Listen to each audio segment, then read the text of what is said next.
And away we go. Welcome to episode 16. I feel like we're like really just getting up there, you know, turning them out.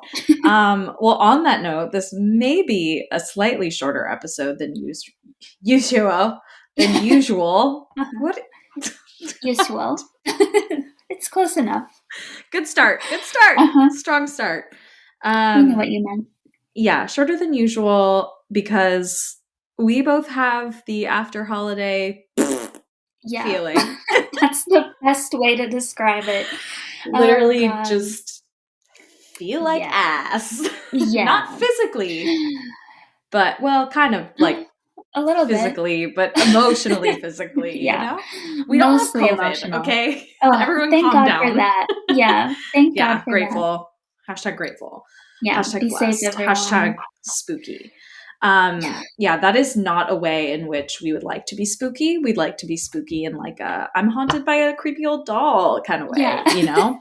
An ethereal kind of way, not a ethereal. Look at you. Kind of way. That made it sound way better. Okay, so I guess the theme for today's episode is like island lore. Yeah. Is that right? I think so. Okay. Yeah, that's yeah. Good. Okay, here we go. So have to give full credit to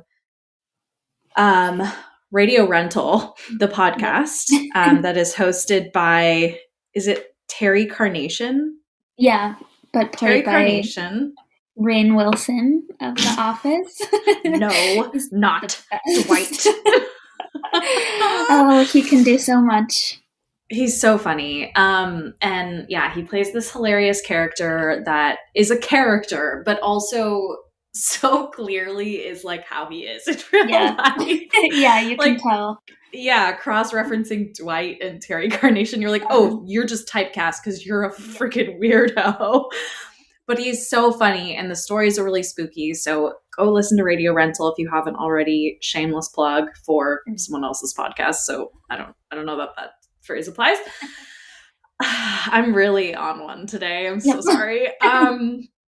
So island lore. So Amy had recommended that I watch or listen to a specific episode that she said was particularly creepy, and she was right. And so I'm going to be talking about Night Marchers, and Amy is going to tell you what she's talking about. I don't know how to say it succinctly. We'll just say a couple little island, mostly Hawaiian, actually all Hawaiian. Okay. All Hawaiian. Got it. Little stories. Okay. Quick stories. Okay. Quick stories. I love it. And the other thing I wanted to call out also from Radio Rental is I've talked in past episodes about my night terrors, and there's episode 17 of Radio Rental there's this girl who talks about her experience with her night terrors, and I was listening to it and I wanted to tell mainly you, Amy, but also our listeners that that is not the like premonition part, but like her explanation of how her dreams are generally, whether they're nightmares, terrors, or just regular dreams, is like exactly how mine are, which then kind of freaked me out because she like predicted something that happened, and then she found out the next day or I don't know, a while later, and was like very freaked out by it. So, and then her mom was like, oh yeah, I get that too. And so does your grandma. I was like, oh, okay. I'm the only one with it in my family, as far as I know, at least over the age of 10. She said it's like 5% of the population. I was like, really? It's that small? Yeah. But so I'm special. Yeah, you are. Not in the way I'd like to be, but God damn it. I don't remember that episode. I'll have to listen to it again. I think it's the first story in the episode, so you could even just listen to the intro, and if you remember it, it's just that first part she talks about. I can't even remember exactly what she saw in the dream. Oh, I remember now, actually. It was like a woman on the run, like in the forest, but she was like driving, and then very realistic, like not always lucid, but very realistic dreams. And she even said, and I literally like gasped when I was listening to it in the car, because I was like, it's like that for me But she's like so real. I mean, it's vivid dreaming. She's like so real that I can't tell that it's a dream. And I was like, even when I wake up, I'm not sure if it happened. And I was like, yeah girl, me too. +1. That's the way it feels. So scary. For anyone interested in understanding what that is like, that is what it's like. Okay, so I go first, right? I think so. Okay. You're up. I'm at that. All right, so I'm going to be talking about a slightly controversial topic that is Hawaiian lore that, again, was inspired by Radio Rental episode 19, if you'd like to go listen to that. They're called Night Marchers, and I just want to preface this by saying anyone who does not want to hear about this, just skip ahead, because I understand there's a lot of controversy around, like, should these things even be discussed, especially amongst Hawaiians and Islanders. So if you're not comfortable listening, please skip ahead. This is going to be about Night Marchers. So to give a little bit of background, Night Marchers are ghostly apparitions of a band of people who move with purpose to the beat of primitive pounding drums. Some say they are armed spirit warriors en route to or from battle, toting archaic weaponry and clothed in decorated helmets and cloaks. Other accounts tell of high-ranking ali'i, ruler, I guess is the translation, spirits being guided to places of high importance or to welcome new warriors to join in battle. So regardless of exactly what they are, they're warriors and they're spirits. So they're also known, I'm really going to try and pronounce this correctly. I listened to the pronunciation. Also known as Huaka'i Po in the Hawaiian language, are death-dealing ghosts. So the folklore describes them as, like I said, a group of spirits, sometimes traveling with ancient Hawaiian gods or goddesses in their midst, that march down the mountainside after sunset. Procession is accompanied by drums, like I mentioned, also the sounds of the conch shell and oli, or chants. So in the official legend, there are different accounts of it in terms of like what people have encountered, but the official legend is rooted in ancient Hawaii or ancient Hawaiian history, which was once governed by a strict caste system. When an ali'i or chief passed through a village, his warriors blew conch shells and beat pahu drums to announce his arrival. Commoners were expected to stare at the ground, never ever making eye contact, and this part is really important. The consequence of disobeying this kapu, or taboo, was death.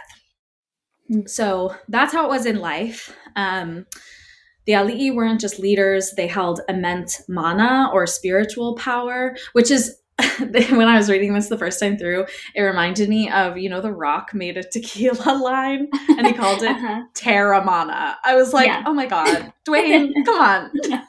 I think mana is also a thing in like World of Warcraft or something, which Dave would hate the fact that I'm saying this, but I know that because he plays it very often. Sorry, so, Dave, you've been outed. Mana power. Mana power. And they were often thought of as physical representations of the gods. So even in life. So these same warriors tasked to protect the ali'i and uphold the kapu are believed to continue their duties into the afterlife as night marchers.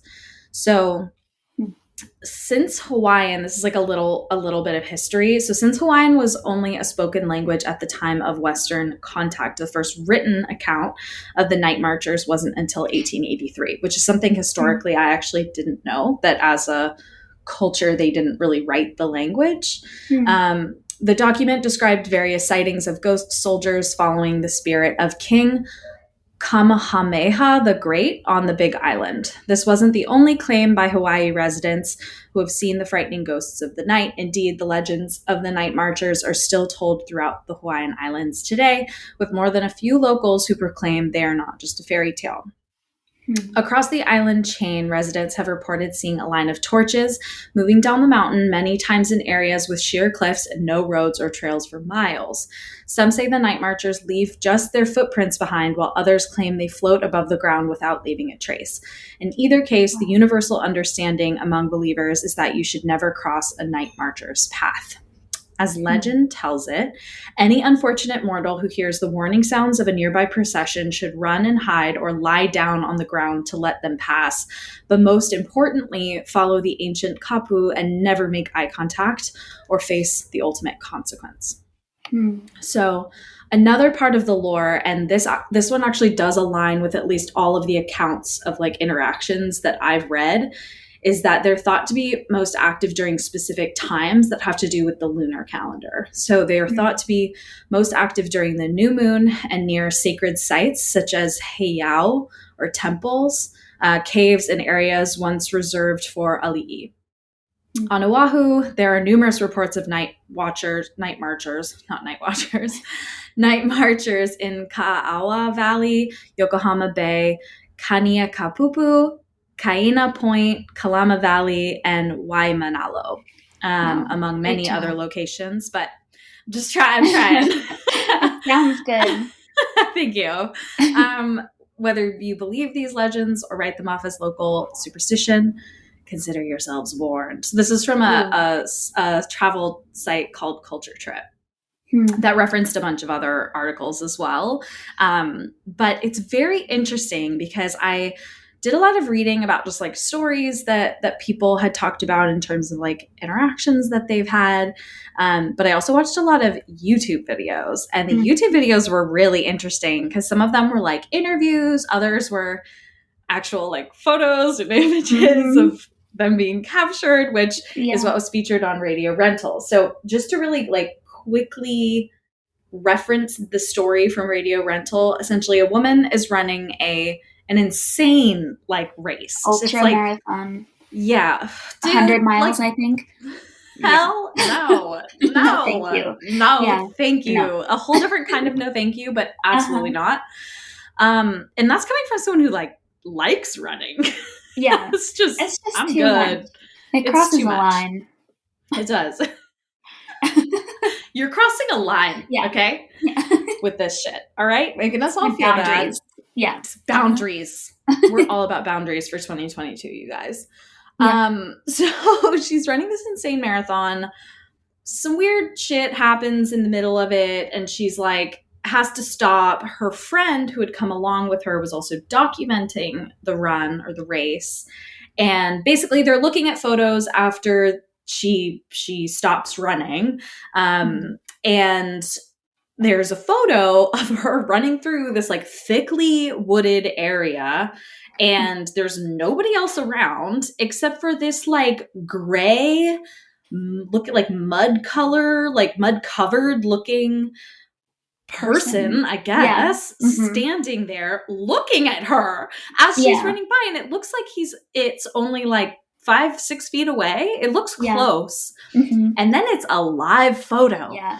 So this girl taps and holds on that shit, and it just like steps into the frame. Like it's not there, and then it just steps it out from the trees and is in the frame suddenly. You can watch it move. Yeah. Which we will post. Yeah. Definitely. So, oh God, it just gives me anxiety just thinking of like, if I were her and I saw that photo after the fact, I'd rather see it live in person than see it after and not know that it was there. Right. Like that. So you can process it in real time. In real time, and not like, oh, am I crazy? I didn't see that. Yeah. Like that's wild.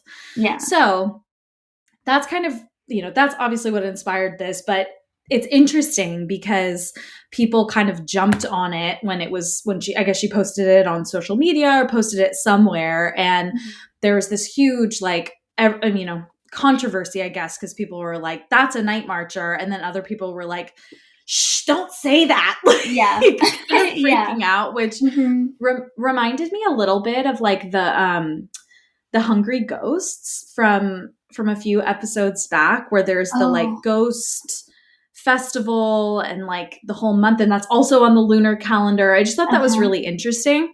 Yeah. And there's actually going to be a little bit of reference in one of the like main stories I tell in here on this topic that is also connected to, I think, Chinese people living in Hawaii. So kind of interesting.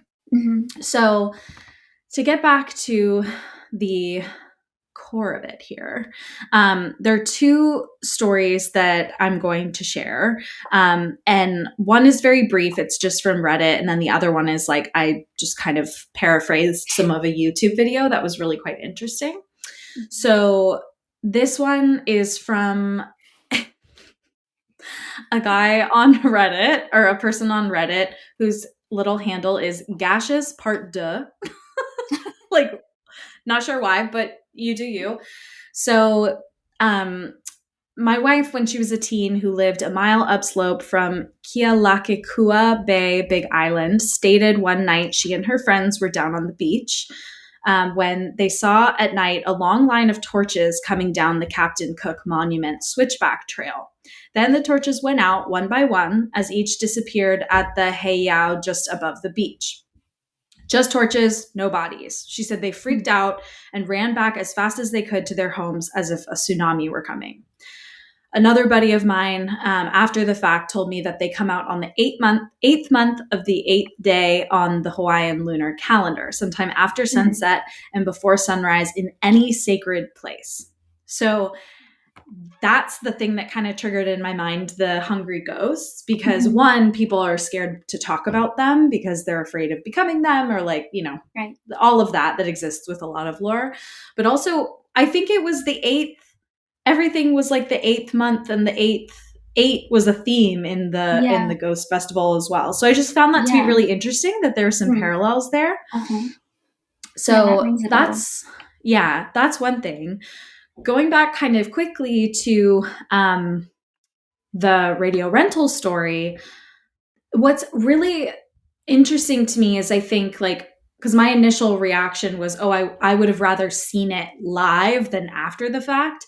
But that actually may have been kind of what saved her, because if she had seen it, like, if you see it, you're supposed to like drop to the ground. You either haul ass out of there, hide, or so that they don't even know you're there, or like bow down. So this is connected to the next kind of main story I'm going to talk about from this YouTuber. So he's actually a tour guide, and he's a native Hawaiian as well. What's his name?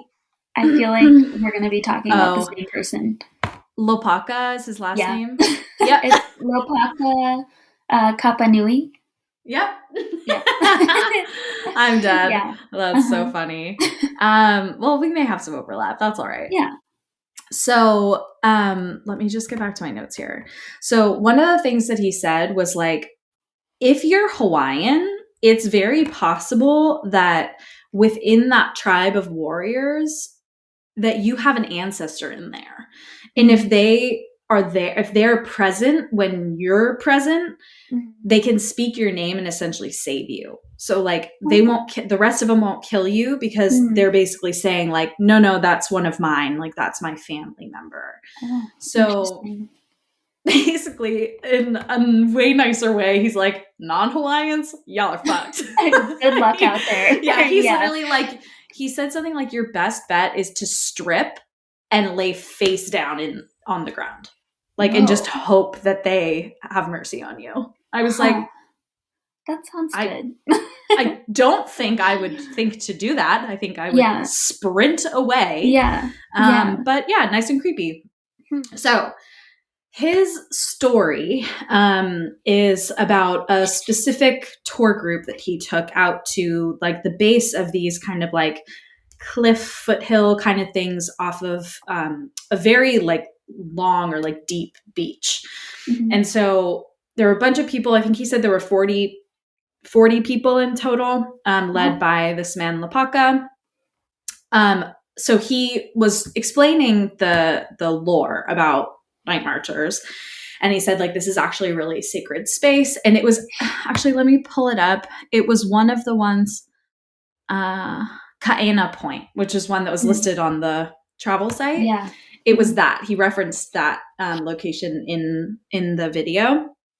And so I guess it's a sacred space. And so he was like, I want everyone to close their eyes. And he's like, I was just kind of having a little fun with it, like thinking like, oh, it'd be weird if they all like thought the same thing or did the same thing or whatever. So he's like, everyone close your eyes. He did like kind of a meditation, it sounds like. And then he was like, just keeping your eyes closed, point to where you think the night marchers come from. Like, where is their path start?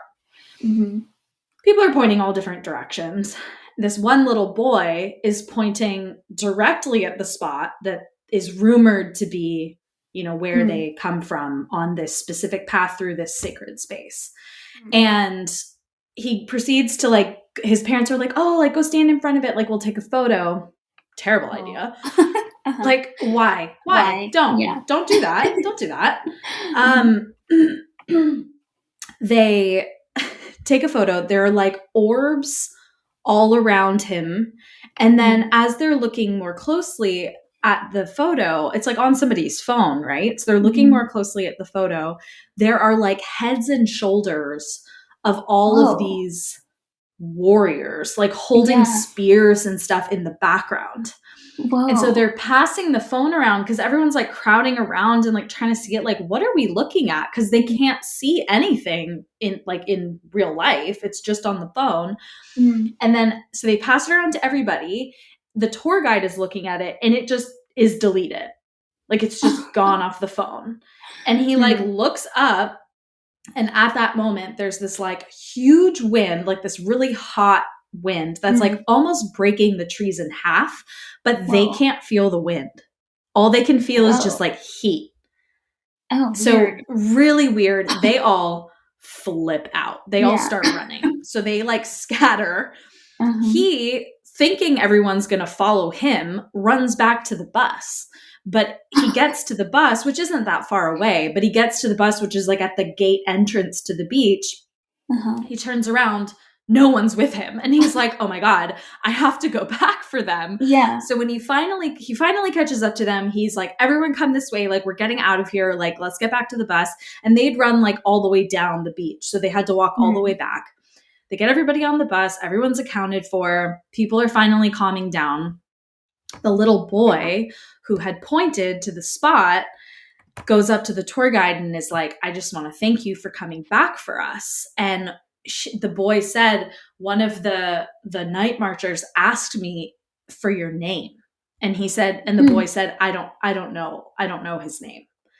And so that was just kind of odd. And it triggered a memory for Lopaka, who was at the Manoa Chinese cemetery. So this is the connection to some of the like Asian lore we were talking about before. So a month prior, the guide recalled being at the Manoa Chinese cemetery and experienced that same exact wind where it was like hot and like bending the trees, but he couldn't feel the actual movement of the air. He couldn't feel the wind. And so he called a cousin of his who I guess knows more about night marchers and a lot of the like Hawaiian legends. And his cousin asked, like, when were you there and where exactly were you in the cemetery? And so he explained he was near the like children's cemetery, that part of the grounds. And he told him the date, and the cousin was like, well, that's the night of the night marchers. So the 8th day of the 8th month. And that location is a sacred location. So that is a path they walk right through. And so he was like, well, okay, I know the legend. Why am I not dead? And he was like, well, you probably had an ancestor in the group. And then he said, well, wait a minute. Did you give them your name? And he said, no. And so he's like thinking back to this. So fast forward to this conversation with the little boy, and the little boy is saying they asked for his name. He didn't give it to him, but basically what Lopaka was like kind of guessing at was that they somehow knew that Lopaka was genetically Hawaiian, like that they want, like his ancestor, whoever it was in there, somehow knew it was him despite not knowing his family name. And so the little boy, and I think this is what like the little boy basically said to him, is like, I think you saved us. You being there prevented them from hurting any of us because they associated us with you and your family. So it was just really weird that like a little tourist boy would even have that kind of like sense connection. Of it all. Yeah. And to know exactly where they walked from. It's just really, really creepy. Yeah. Wow. He's in tune with something. Yeah, very much so. So that is Night Marchers. Wow. Oh, I really want to go to Hawaii, and we should just plan to not go at that time of Let's just year. Not, 8th month, nah. It's not hot. On my to-do list. Yeah, it's too hot anyway, right? Isn't that like monsoon season? No, I guess that's fall. I don't know. Is it fall? Do you know?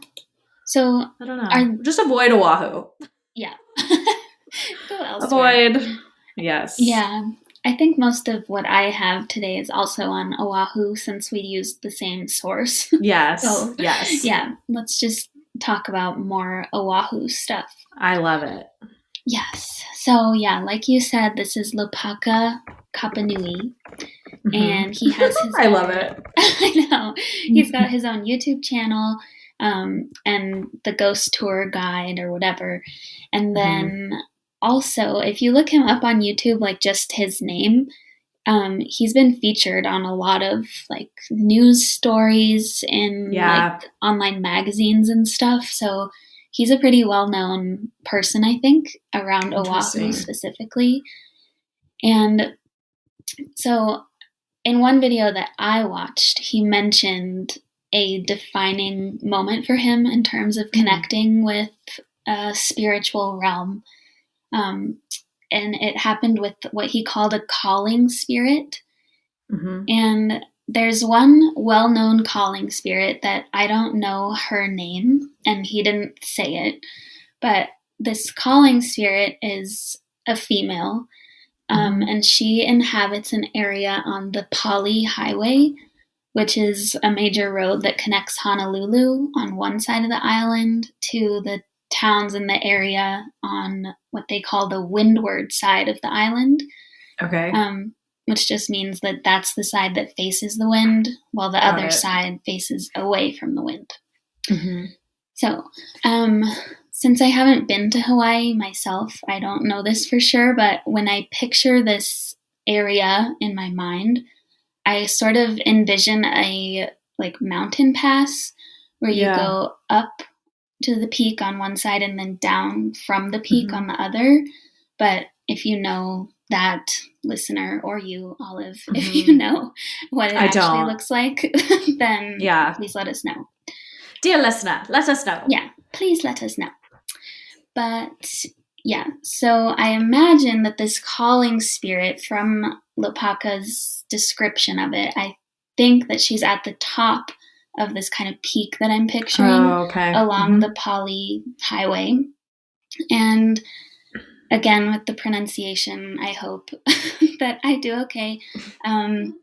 This outlook is called the Nu'uanu Pali Lookout. So his story goes that one day he and his friend named Lance ditched school when they were in high school and went up to this lookout point on Pali Highway just to hang out. And he and his friend Lance were just up there walking around by the outlook, and they heard a woman's voice calling Lance's name over and over. So they're like, "Did you hear that?" No, thank you. And once they confirmed that they both heard it, they both heard his name, then the woman starts calling out Lopaka's name. No. Yeah, so they can't see anyone. So they're both hearing their names. They're both like, no, let's leave. And particularly Lance, he said he was like visibly affected by this. So like he bolted out to the car. They drive down. Lance doesn't say a single word and looks just kind of really off. Yeah. And that was the last Who wouldn't time. Be? Yeah, I know. And that was the last time that Lopaka saw Lance for years and years. Whoa. It was like he left school.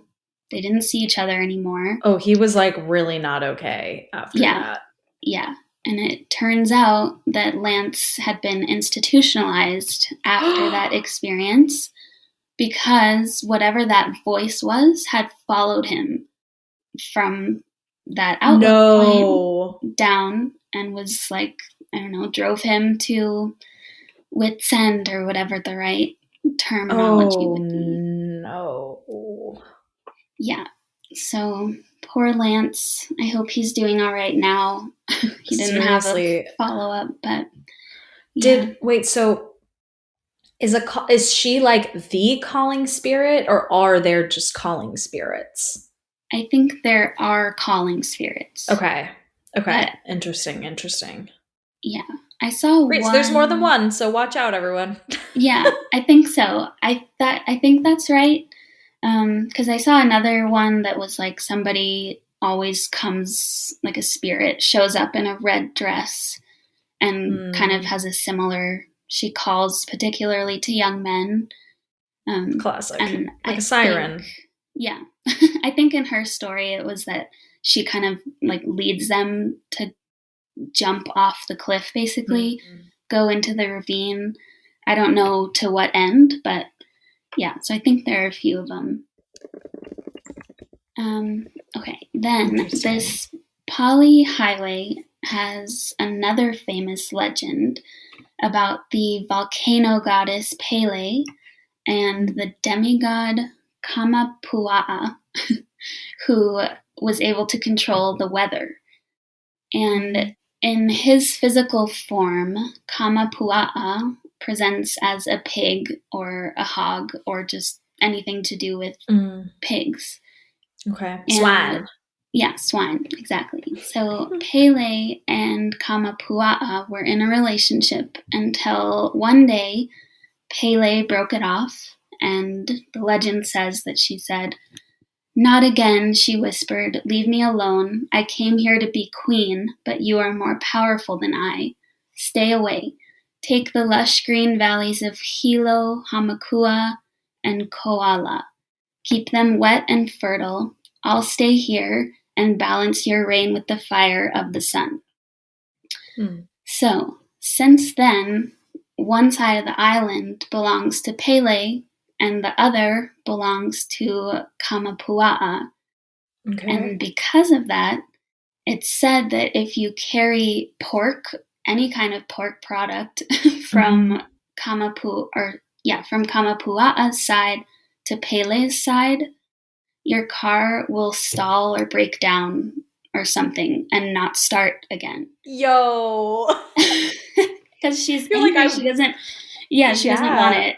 So, oh my God, that's so funny. Okay, so if you're a bacon lover, don't live on Pele's side. Don't carry it across this road. I don't know if it can like already exist on her side. Right. Yeah, because what if there's like a slaughterhouse there? Yeah, I don't know. Ew. I hate that I even said that word. I know. Makes me think of Greeley. Freaking driving through smelling blood. Yeah. So gross. Yuck. It's so bad. Yuck. But yeah, so they say that will happen if you drive with pork on this highway. Mm-hmm. And in some versions of the story, in addition to having your car break down, a white dog or an old woman will appear at the time that your car stalls or breaks down, and you have to feed the pork that you have to the dog that she's with in order to continue. That's some weird kink. Yeah. Feed your meat to my dog, boy.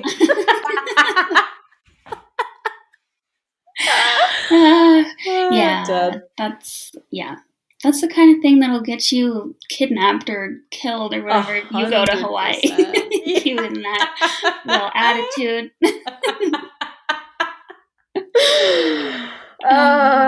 Feed your sausage to my dog.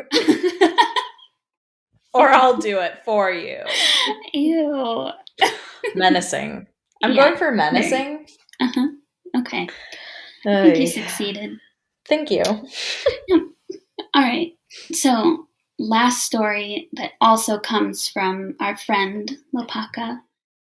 So, this is less legendary and more. He says that this is a true story that he was told by somebody else. Mm-hmm. So it takes place on the outskirts of Waikiki, and it's a condominium, actually, like a very tall building of condos that was built in 1971, and it's said to be the most haunted condo on Oahu. So, in 1971, a woman was living on the top floor of this building, which was the 38th floor, and she was having problems with her plumbing. But they were not ordinary problems, because when she calls a plumber and asks him to come, she asks for him to kneel down and put his ear to the pipe under her kitchen sink and tell her what he can hear. Okay. So he does that and jumps back because of what he hears. And I guess both he and this tenant are hearing voices coming from inside the pipes. And the tenant has no idea what these voices are saying, but the plumber speaks Hawaiian and says that the voices are saying, "What are we going to do about our bones?" Seemingly implying that the condo was built on top of their remains. So plumber, like, there's no solution to this story. I don't know what happens, but the plumber, it goes on for him, unfortunately. He rushes out. He, like, frantically gets in the elevator and is going down, and then suddenly the elevator stops, but instead of a regular person coming through, there's like a muddy hand that comes through the doors before it opens all the way. And it's, just a hand coated in red mud. And then as the door opens, he sees a woman who's like over 6 feet tall, almost 7 feet, he said. And she's just like covered in mud. And all she does is wave at him. And I don't know if that's like a sinister wave or like maybe thank you for hearing me, if she is what was in the pipes. But after that, I guess the doors close and the elevator continues down, but it goes into a free fall. So it's like just slams down to the lobby, and he survives, but I don't know any details after that. So. He survives, but is traumatized for life. Yeah. Shit, dude. So, very interesting story. I don't like that one bit. I know. How disconcerting would that be to hear voices in your drain or something like that? I mean, the thing is that if they couldn't hear what they were saying, or if it were, normal conversation, I would just assume that the sound is traveling through the pipes. But the fact that they're like, what are we going to do about our bones in Hawaiian? That's unlikely. Yeah. Seems highly unlikely. Plus, like, having lived in apartments before, I've never heard voices in my drain. No. Thank never. God for that. No. But, that reminds me of It. Because like Pennywise is down in the sewer. Yeah. So he's like, hey, like calling up through the pipes. Sorry, that voice probably creeped you out. Yeah, a little bit. My bad. It's just me going, hey. Hey.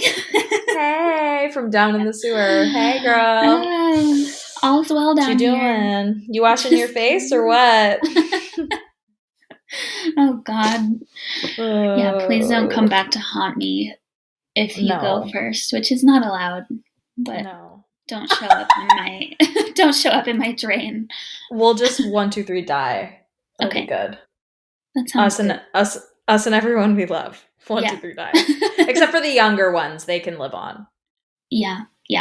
That sounds good. Okay, sick. Plan. Yeah. It's a plan. I'll stick to it. All right. That was all I had today.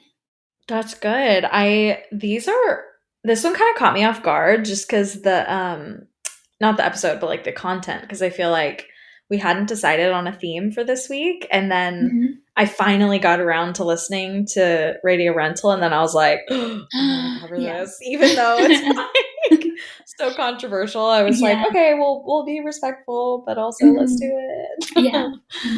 It's so fascinating. But I feel like we should pick like a theme for next week, like a theme. Like, let's just pick it right now. Haunted. It's like ad libs. Haunted, fill in the blank. Oh God, really on the spot. Haunted. Oh, okay, that sounds all good. Right. Done. I had one come to my mind just now, but it's not haunted. It is, real life. Terrifying. Tell it anyway. Tell it anyway. Well, you probably know about this one, and I don't know if they were hiking, but with the two girls, I think it was in Indiana, and they left school because one of them had been talking on Snapchat to somebody who said that they were going to meet like at this lookout, whatever sketchy it was, lookout hiking point. area. Of course it was. Yeah. And so then they, unfortunately, both of these girls that went go missing. I believe they've found bodies at this point, but I'm not certain. Was this recent? Yeah, somewhat recent. Oh, wow. I hadn't even heard of this. Yeah. The creepiest part the whole thing is creepy, but also they were able to log into the girls' Snapchat. Yeah. And they had taken videos of themselves walking, and you can see a man in the background. No. But it's too low resolution to be able to zoom in enough to see his face. Shit. But you can just see him kind of walking slowly behind them. And maybe she was filming because he was back there. Yeah. I don't know. But if you watch the video, just talking about it gives me shivers. It's so sad, and that video is so eerie. Oh my God. Yeah. No. I know. Okay, well, we're going to talk about not real murderer stuff. Yeah. For haunted hikes. But also, there may be some murder stuff, because that's just the way it's hiking, it's like, you never know. Yeah. Oh, that was yeah, I just thought of another one. I listened to write it down. Yeah. Okay. Write it down and share it next week. You'll go first, so we'll start with the scary, super real life shit. Not that I don't think the paranormal stuff isn't. I think it is real, but it's not a physical human living in front of you trying to slice and dice. Yeah. Right. Oh, slice and dice. Sorry, I don't know why I'm this way. Let's end it with a little old joke, courtesy of my friend Sonia. Oh, yeah. Yep. I can't wait. All right. What do you call a ghost that's triple vaccinated? What? Boosted. Shout out to Sonia. Amazing. You go, girl. Yeah. That's genius. Amazing. Please send us your stories at girlsgonespooky@gmail.com. Follow us on FB/IG at girlsgonespooky. And stay spooky, players. Yeah, stay spooky. Thanks, everyone. Stay spooky.